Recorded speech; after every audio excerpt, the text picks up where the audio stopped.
মানা হলো, কই এইটার গায়ে হাত দিলেন না কেন? এইটা ভেঙে ফেলার দরকার ছিল। বলে না, লালন আল্লাহর ওলি। কিসের ওলি? ও কোন ধর্মের লোক ও নিজেও জানে না। আর ওর ওখানে যে শিরিক হচ্ছে, কবরে মানুষ সেজদা দিচ্ছে, এই প্রকাশ্য গোনাগুলো যদি বন্ধ করতে পারতাম, এই জেলার উপরে আল্লাহর রহমত আরো বেশি নাযিল হতো।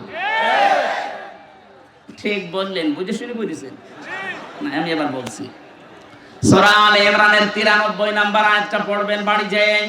ওমান দাখালাহু কানা আমিনা। আমি সবাইকে বলছি, এটা খুব দরকার। ওমান দাখালাহু কানা আমিনা।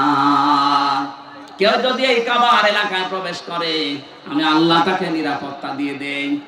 এই ভালো করে বোঝেন, এটা কাবার এলাকায় প্রবেশ করলে নিরাপত্তা দেয় কে? আরো জোরে। বাংলাদেশ কি কাবা শরীফ? এটা কাবা থেকে 6000 কিলোমিটার দূরে। কাবার এলাকায় কেউ প্রবেশ করলে যদি বাবার খুনিও হয়, তারপরও তাকে কিছু বলে না, দেখে বলে ঠিক আছে যান, ছেড়ে দিলাম। কাবার এলাকার বাইরে চলেন, আপনাকে আমি দেখছি। কি নিরাপত্তা দিয়ে আল্লাহ ঢেকে রেখেছেন কাবার চত্বরটা। আমরা চাই বাংলার 56,000 মাইল যেন, বর্গ মাইল যেন কাবার চত্বরের মতো নিরাপত্তা দিয়ে ঢেকে যায়।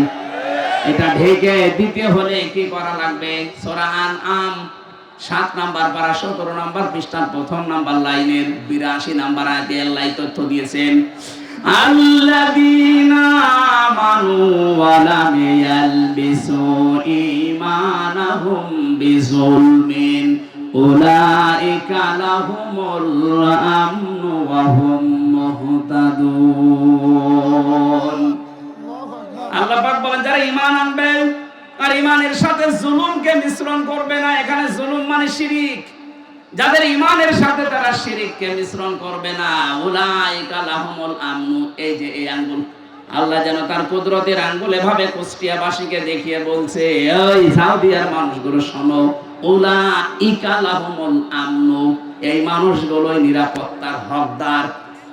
তাহলে বাংলাদেশে যদি আমরা এই 56,000 বর্গ মাইল নিরাপত্তা দিয়ে ঢেকে রাখতে চাই, শিরিক মুক্ত ঈমান আমাদের তৈরি করা লাগবে। অথচ শিরিক তৈরি হচ্ছে আমাদের জেলা থেকে। আশা করছি এটা বন্ধ করা আমাদের ঈমানের দায়িত্ব। কথা বলেন ঠিক কিনা? এটা শুধু বন্ধ করবে তারা যারা টুপি মাথায় দেয়। হ্যাঁ, হযরত ইব্রাহিম নবী যখন ইসমাঈলকে জবাই করার জন্য ছুরি হাতে নিয়ে উদ্যত হলেন, আল্লাহ তখন ডাক দিয়েছিলেন, ফালাম্মা আসলামা ওয়া তাল্লাহু লিল জাবিন। এই আলেম না এখানে? ফালাম্মা আসলামা দিয়ে বচন দিয়েছেন। আল্লাহ পাক বলেন, দুইজনেই যখন রাজি এগ্রি হয়ে গেছে আল্লাহর বিধান পালন করার জন্য, তখন বিধানটা পালন করা সহজ হয়েছে। ইব্রাহিম নবী যদি বলতেন আমি জবাই দেব, ইসমাইল যদি বলতেন না আমি হব না, জীবনও আল্লাহর বিধান পালন হইতো না।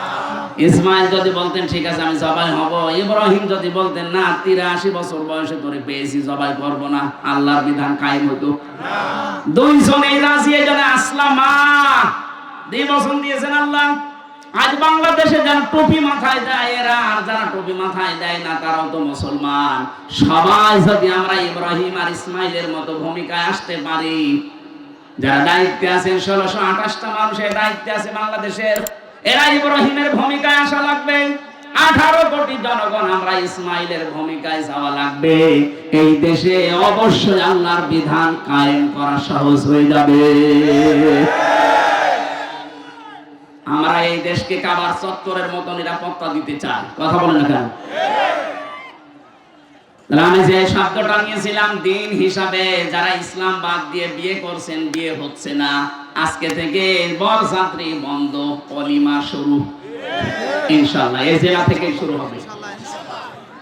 মেয়েরা যারা এসেছেন, সম্মানিত মা বোনেরা, আপনি যদি আত্মসমর্পণ করে ইসলামে প্রবেশ করতে চান, 4টা কাজ আপনার জীবনে থাকা লাগবে।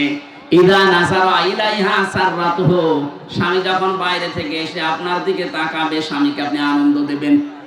কিন্তু অধিকাংশ মেয়েরা এটা কাজ করে না, এই জন্য অনেক স্বামী বাইরে লাইন করে। দেখছেন, বলছে ঠিক, তার মানে এলাকায় চলছে। ওয়াইদা গাবা আনহা হাফিজাতুহু, যখন স্বামী বাইরে যাবে নিজেকে হেফাজতে রাখবেন, নিজের ইজ্জত আবরু সম্ভ্রম, স্বামীর সন্তান, স্বামীর সম্পদ এগুলো হেফাজত করে রাখবেন। এটা আত্মসমর্পণকারী নারী এর গুণাগুণ। 3 নম্বরে তুইনু আলা দীনি যাওজাতিহা, স্বামী যখন বাইরে থাকবে, সে দিনের কাজে হোক, ইসলামের কাজে হোক, মানবতার সেবায় হোক, স্বামী যখন বাইরে থাকবে তাকে সাহায্য করবেন, আরো সময় দেবেন, তাকে উদ্বুদ্ধ করবেন, ছাড় দেবেন না। আপনি আরো তার প্রতিবন্ধকতা সৃষ্টি করেন, কি করে বেড়াও তুমি, কি করার মানে আপনার স্বামী মানবতার সেবা করে, ইসলামের কাজ করে, একথা বলছে দেখা। আপনি শুধু নামাজ পড়ে রোজা রেখে কালো বোরকা পরে নেককার হতে পারবেন না। স্বামীকে দিনের কাছে আপনাকে ছাড় দেওয়া লাগবে।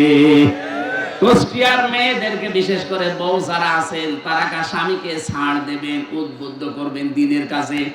4 নম্বরে স্বামী যদি আদেশ করে ওটা যদি জায়েজ হয়, জীবন থাকতে আপনাকে মানা লাগবে। আমি স্বামী, যত স্বামী এখানে বসে আছে, আমরা প্রতিটি স্বামী আমরা চাই বিয়ের পরে আমাদের মা বাবা আমাদের সাথে থাকবে। কথা বলে না কেন? এটা আমরা পছন্দ করি কিনা? 100 ভাগের 80 ভাগ মহিলা এটা চাই না।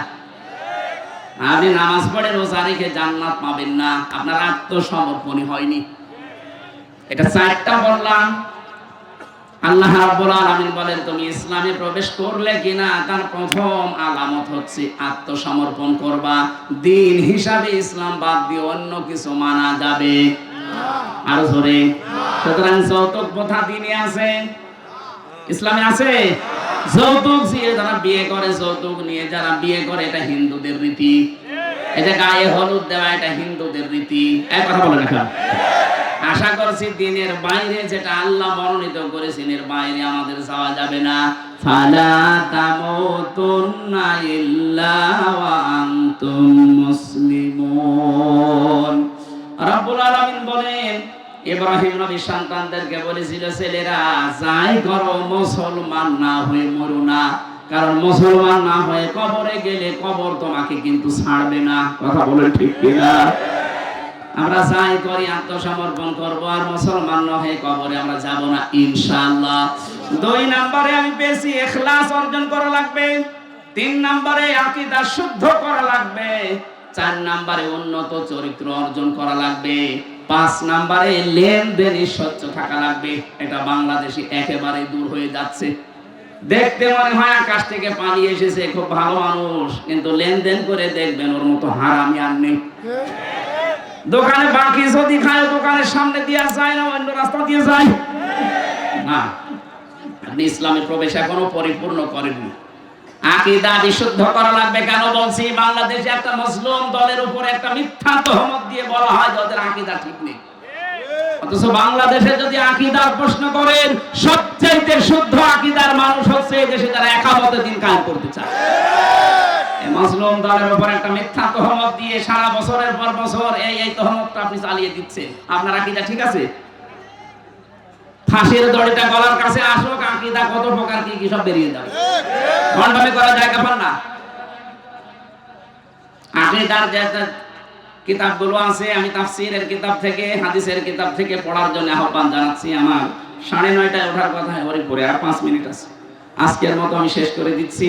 পাঠিকা বাড়ি আছে এই সামনে মাসে, আজকের এই মাসে 27 তারিখে রাত 9:30টায় উঠবো। যত রাত পর্যন্ত পারি কথা বলবো ইনশাআল্লাহ। আল্লাহুম্মা আমিন। লা ইলাহা ইল্লা আনতা সুবহানাকা ইন্নী কুনতু মিনাজ জালিমিন। আল্লাহ তাআলা আমার নিজের ছেলে, নিজের